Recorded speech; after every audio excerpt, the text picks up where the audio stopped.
Referanduma gitmesini istiyorum. Başörtüsünün yasağının kalkmasını istiyorum. Bu ülkenin %99'u Müslüman ülke. Bırakın vatandaş ona karar versin.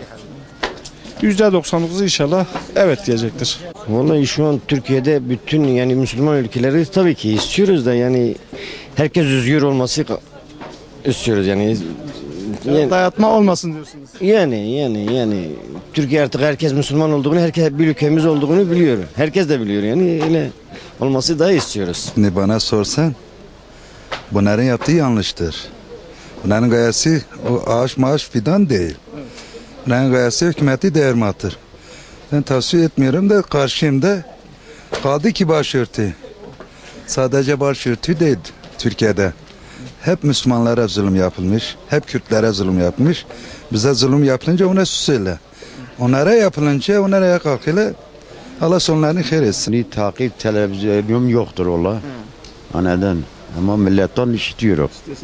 Müslüman bir adam böyle tahmin etmiyorum ben. Yani o yapanların demek ki başka bir yöntemleri var. Ben tahmin ediyorum. Gerekir. Çok güzel bir şey oluyor. Çok güzel. Çok güzel oluyor.